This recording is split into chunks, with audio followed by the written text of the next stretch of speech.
What's up guys, you're watching Live by TCG. I've got a legacy deck profile for you today. So as some of my past viewers will know, I've come up with a few different brews, really trying to make this card work in legacy. This is Estrid's Invocation. So for those of you who are unfamiliar what this does, 3 mana enchantment when it enters the battlefield, it enters the battlefield as the copy of an enchantment that you control. Then at the beginning of your upkeep, you can exile it and then return it to the battlefield. So at that point, obviously, it can then copy the enchantment again. You get some beneficial effect every turn, assuming you control an enchantment that has some useful into the battlefield effect. And it also gives you that effect when this enters the battlefield itself. So it can be a decent card at the moment you first cast it, and then it just keeps accumulating value. So the way that I was previously using this card was with this Saga History of Benalia. So how this works with the Estrid's Invocation is that you play the Estrid's Invocation copying the History of Benalia. So this entered the battlefield as a Saga, so you get 1 law counter, you get 1 knight token. In the next turn in your upkeep, this triggers first, so you exile this, copy the Saga again, you make 1 knight, then when you go into your main phase, this will get another counter, so you get 2 knights per turn effectively, so that's quite a powerful combo. The issue with that is this deck was built using the same kind of blue-white shell that most decks in Legacy are built, whether that's like Miracles or Stoneblade, whether you have like Force of Plowshares, Force of Wills, Ponder, Brainstorm, etc, etc. And when the deck is so controlling, it was quite difficult for History of Benalia to be useful on its own. Often it was because you didn't really have any other targets in the deck for removal. It was often really easy for the opponent to just bolt down one of your knight tokens and then block the second one, something like that. So it really only functioned as a finisher card to combo with this once you had already taken control of the game. And the other thing is that in the situations where you did want the knights, the reasons why they were quite good is that they were good at pressuring opponent planeswalkers, like Oko for example, and it's just not legal anymore. Cards like Narset and Teferi are far less popular because the Bant decks have to take slots to play Endurance and stuff. So yeah, History of Benalia was not quite the right fit for the deck. The fact that it was a 3 mana card instead of a 2 mana card was also a bit difficult because you couldn't curve this into this. You'd much rather prefer to copy 2 mana cards with your Estrid's Invocation. So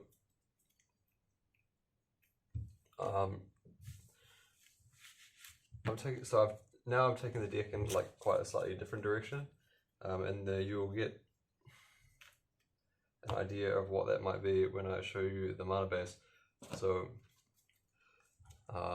for Prismatic Vista, for Flooded Strand, of course these were in the previous version of the deck as well, the pure blue-white version. But we also have 2 planes, 4 island, and I have a Mystic Sanctuary here as well, but there's a good chance that this should actually just be a 5th island. I think that Mystic Sanctuary might be incorrect. So it's pretty standard for blue-white in Legacy, but also we have 2 Scalding Tarns, Volcanic, Tundra, and a Mountain. So this is a mana base that's quite popular in Legacy right now for the builds of Jeskai Miracles that are doing sort of well. They're not so popular compared to Bant because they can't play Uro, Endurance, Icefang Kotal, those kind of cards, but they do have some devotees. The big upside is you get to play Red Blast in your sideboard, plus maybe access to say Blood Moon or some other sideboard cards as well. So this mana base is definitely not anything special. Like, it's very standard to play Jeskai control deck and Legacy with a mana base like that. But then the question obviously is, well, how are you building the deck differently in terms of the enchantments and the main like combo package, sort of the way the deck is built. So get into that as well. So of course we have just the standard blue cards. So we have 4 Ponder, 4 Brainstorm,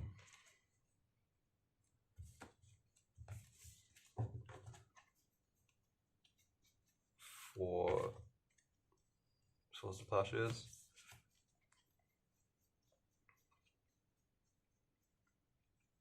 4 Force of Will,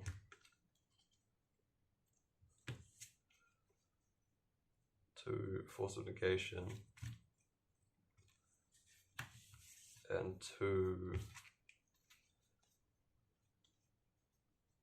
Prismatic Ending, and 2 Terminus.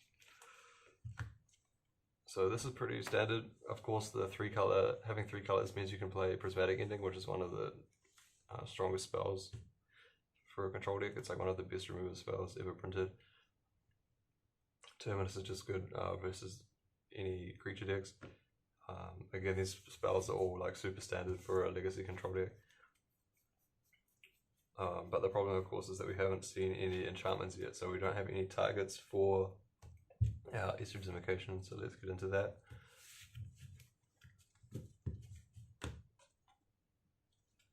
So we have the 4 Estrid's Invocation, 4 Omen of the Sea. So this is one of the best things to copy with Estrid's Invocation. Scry 2, draw a card. You get to see a lot of your deck really quickly. Very good at helping you set up Miracle for your Terminus, things like that. Just one of the best things to copy. We also have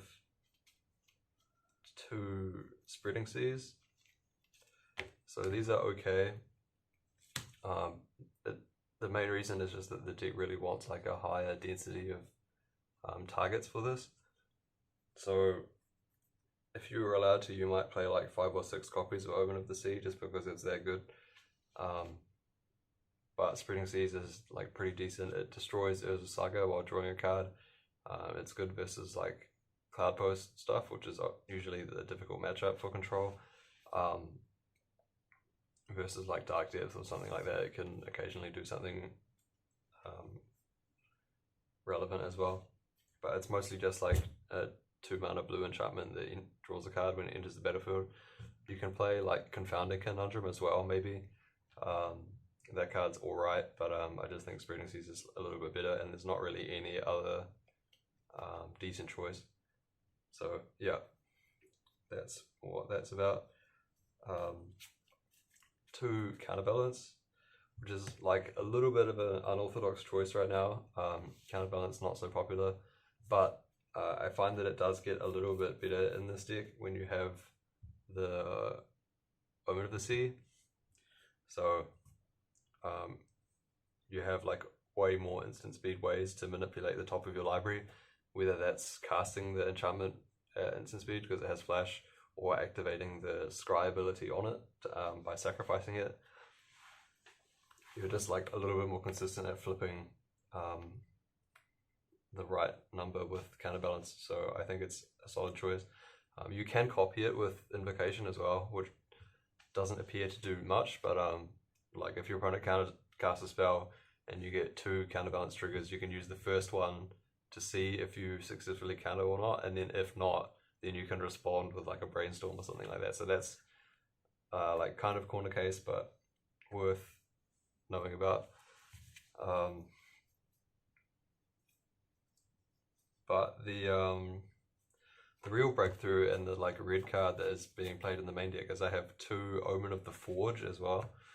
So just like Omen of the Sea, like paying 2 mana for that effect in Legacy, like 2 mana for a shock basically, is a little bit overpriced, but you know, it does kill Ragavan, it does kill Delver of Secrets, and when you copy it with your Estrid's Invocation, you get another shock as well. So if you're playing against like elves or something like that, like you're just shooting at one creature every turn, no problem. And the other nice thing is that like after a few turns of you like copying your Omen of the Sea and like filling up your hand with counter spells and making sure you're all protected against whatever your opponent's doing, this can also target any target. So you can copy it with Estrid's Invocation and then just start shocking your opponent's face. And if you have like multiple Estrid's Invocations going on that, not only does that allow you to kill big creatures, like if you have 2 Estrid's Invocation in your upkeep, trigger, both copy Omen of the Forge, you can kill like a 4 toughness thing like an Endurance or something.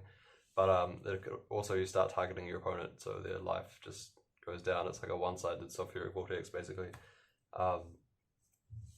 So yeah, that's a nice thing as well. Like your early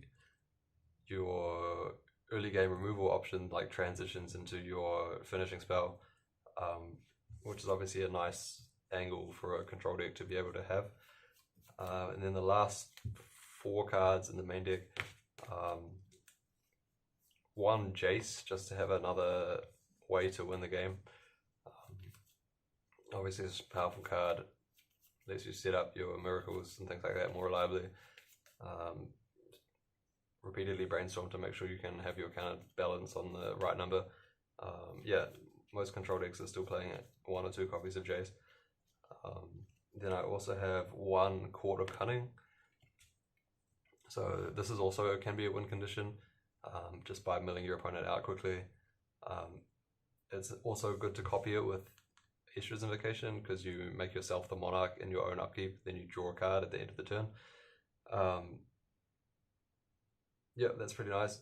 This could be something different, possibly, like maybe even Shark Typhoon, or just like not even a finishing type of card, maybe something completely different. It is kind of nice having Court of Cunning in the 75 because versus combo you can like Enlightened Tutor for it at the end of your turn 2.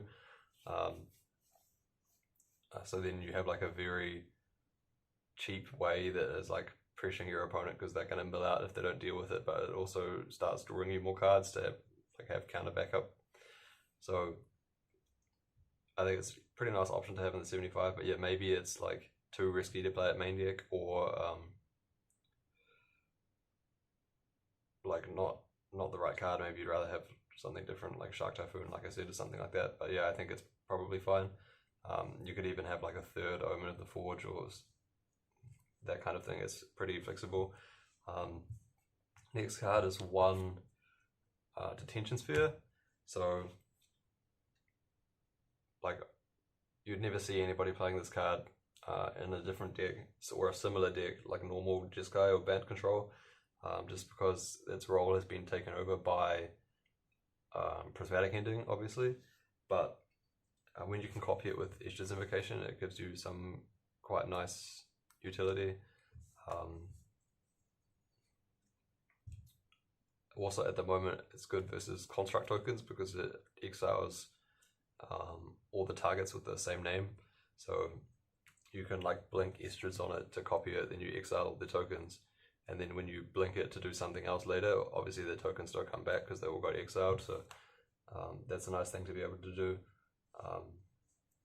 And just having like an Oblivion Ring effect in the deck as an Enlightened Tutor target as well is quite good, because I have Enlightened Tutor in the sideboard, so you don't really want to put a card like Detention Sphere in your sideboard. Of course you can, but it's just like a generic enough effect that you can put it in your main deck and you save sideboard space for other better stuff. So yeah, I think the Detention Sphere is pretty solid, but maybe not essential, just a good option to have. And then the last card, which I think is really important, is 1 Humility. I think even most of the Jeskai lists that I've been looking at, maybe they have like just a couple of Snapcasters, but the Bant decks definitely don't play Snapcasters anymore. And I think for a control deck to have access to this humility is quite strong. You only have one Jace that can be pressured by 1/1s. You don't have like the Narset and the Teferi and stuff, so like the drawback of humility compared to a normal sweeper like a Terminus or something is not so much of an issue. The other thing is that when all your opponent's creatures become 1/1s, you can shoot them with Omen of the Forge reliably. So as long as you have like 1 or 2 turns to start pinging the stuff down, you don't really have to worry about being like attacked to death by a swarm of 1/1s under humility, because you can start pinging their stuff with Omen of the Forge. And this card, humility, is just really strong in the metagame right now. When you think about like the combo decks that are strong, like versus Show and Tell, if humility is obviously great. Even versus Doomsday, it disables Thassa's Oracle, so that's nice as well. Like the only combo deck that's pretty much unaffected by it, I guess, is Storm. Then versus the control decks, humility is also insane. It stops them being able to reshuffle their resources with endurance. It makes the Uro relevant 1/1. Sorry, an irrelevant 1/1. You know, the Ice Fang does nothing if they're still playing that version. Yeah, it's just a excellent card. And then of course versus any creature deck, like versus Delver or whatever, it just makes all their creatures do nothing. So I think this is a really strong effect to be able to have access to, and because you have the Estrid's Omen combo, like in the late game when you start drawing cards, you really go through your deck really quickly and you can find it pretty reliably. So I think that's a very strong card to have access to, even in the main deck, which opens up a sideboard slot which would otherwise be used for this card, which I think is quite good. So yeah, that's the whole main deck. What the relatively flexible cards, I think, the Spreading Seas, which I think you need to have some extra Estrid Invocation thing. One option that you could play that I just considered is that the Giant Saga, which I can't remember the exact text, but it's like basically like red and blue for an enchantment where you scry 2, draw a card. So that might be alright. Having the Disrupting Land by turning it into island, and it's slightly easier to cast because it only costs blue, not blue-red. And it's 6 round permanently. Like, I think the Spreading Seas might be slightly better. Like Confounding Conundrum, you could play one of those as well, but I don't think that effect's very useful. Yeah, so maybe you only need like one of this. Like you want 4+1 only rather than 4+2 in terms of Estrid enablers. That's something you have to figure out. I'll probably still play 2 Omen of the Forge. Counterbalance is like a bit debatable. Like some people like it right now, some people don't. And like the Court and the Detention Sphere, like I said, it's a bit flexible. I'd probably still play the Humility and the Jace no matter what. The other thing you could put in the main deck is a non-basic land hate card, like a Back to Basics or a Blood Moon. I don't think that's totally necessary, and like I said, you already have the Spreading Seas to kind of give you a little bit of extra edge versus like Cloud Post or whatever. So yeah, I think the main deck is pretty decent at how it is, but hopefully by my explanation you can sort of understand like where I'm confident about things and where I'm a little bit more iffy on them. So in terms of the sideboard, I have one Kaheera because the main deck is creatureless. This is like kind of useful, but not really. You don't generally end up casting it that much, but it is nice to have. You know, it does block like Ragavan and things like that. It just makes it so it's like another thing that you have to deal with and your opponent has to deal with in a low resource game.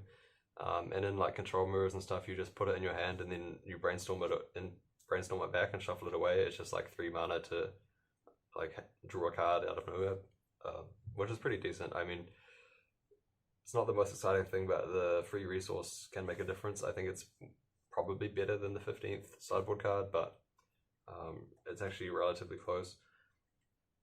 Then the other sideboard cards, so we have 2 Enlightened Tutor, which gives access to a lot of useful cards. So I have 1 Deafening Silence, 1 Seal of Cleansing. I used to always play 2 Seal of Cleansing, but because I have the Prismatic Ending in the main deck now, I don't think that's needed. 1 Blood Moon, which I think is better than Back to Basics, which is another good thing about having the red slash. 1 Stony Silence, which I actually think should be a Energy Flux right now, just because it's better against the Urza Saga stuff. I think that gives it like slightly more of an edge compared to trying to like shut off Lion's Eye Diamonds and things like that. Because if you really want to have like an anti-storm thing, then you're probably tutoring for Deafening Silence first anyway. So having the Stony Silence to just completely destroy like Affinity or any deck that's relying on constructs. Yeah, quite like that idea. 1 Grafdigger's Cage. This could be like a Rest in Peace or whatever you think is best versus the meta. But I just couldn't dig one out. It's probably in the drawer somewhere. And also a Surgical. Just a little bit better versus like Uro or Reanimator maybe. Just it's nice to have the both effects. Then Pithing Needle. 2 Court of Grace. Just to have extra threats versus control. Like the specific sweet spot of can't be hit by a Prismatic Ending out of a 3-color deck, and it's also not blue, so it can't be Pyroblasted, is like a very strong asset in control mirrors. The other thing about the Monarch cards, like I explained before with the Court of Cunning, is that if you have an Estrid's Invocation out, so in your upkeep, you have the Court trigger and the Estrid trigger. So with the Court, so you stack it so that the Estrid trigger resolves first, so you blink and then it copies Court of Grace and you become the Monarch. Then you let the Court of Grace trigger resolve and it will see that you're the Monarch, and then you get an Angel, even if you weren't the Monarch at the start of the turn. So that's a really strong combo. Like you always get Angels and you always become the Monarch, so you always draw a card, extra card in your turn. Yeah, that's a really, really powerful thing to do. So yeah, I do like having the 2 Court of Grace there. Then, and the last 3 cards, the reason everyone else is splashing red, it's the 1 Red Elemental Blast and 2 Pyroblast. So yeah, you can like versus blue-red Delver, gives you more cheap interaction to like stop their Delver Secrets or their Murktide Regent. Or in the control mirrors, you fight over opponents' counterspells, or their planeswalkers, or their Jaces, or yeah, just a really, really strong, flexible, cheap card. One of the most played sideboard cards in Legacy, of course. So that should be the entire sideboard. 1, 2, 3, 4, 5, 6, 7, 8, 9, 10, 11, 12, 13, 14, 15. Yep. The only area where I think the sideboard is maybe a little bit deficient is that you might want another graveyard hate card. 1 Surgical and 1 like permanent thing is probably a little bit light. The Pithing Needle might be optional. Because you also have the Detention Sphere in the main deck and the Seal of Cleansing, which gives you a lot of like answers to stuff that you would hit with Needle anyway. The other, you could maybe trim Court down to 1, but I think it's pretty good to have 2. And then, like I said before, the Kaheera is maybe not worth it. Yeah, so that's where I'm at with the sideboard. But yeah, that's the deck. So I think the fact that now you're not trying to copy 3-drops with your Estrid's Invocation, you only have the package of, well, you have the Detention Sphere and the Court, but you have mostly all of these 2-drop enchantments. yeah, it's really easy to underrate how fast that like snowballs out of control. Remember, like, you can think about a card like Phyrexian Arena. Like at the beginning of your life, at the beginning of your upkeep, you lose a life and you draw a card. Whereas if you have Estrid's Invocation, you don't lose any life. In your upkeep, you scry 2 and draw a card. And also, when it enters the battlefield, you scry 2 and draw a card. Like, it's quite subtle how quickly you like go through your deck and sculpt your hand and build up like a impenetrable wall of resources that just like allows you to answer whatever your opponent's doing. And it's so much easier to do now because you're not trying to play this weird like mid-range beat-down plan B anymore with the History of Benalia. Instead you use this, so this is kind of similar amount of draw effects to combo with Estrid's Invocation I was playing before, but instead of having the Benalia now, you have like basically the Omen and then like Terminus or Prismatic Ending instead, so you're way more interactive. Your curve is like lower. Yeah, I just think it makes way more sense, and the mana base is, even though it's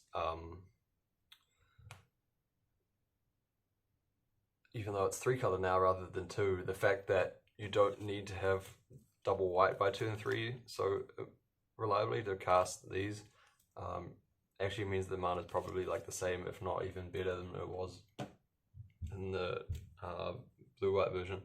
So yeah, that's the list that I've landed on. So I'm just finishing up my postgrad study, and the vaccine rollout is happening and everything's going on with that. So I'm looking forward to hopefully trying this out really soon. So yeah, that is the list. If you have any thoughts about that, make sure you leave something in the comments down below, like the video, blah blah blah. Anyway, this has been Life at TCG Legacy Jeskai Estrid Invocation, signing out.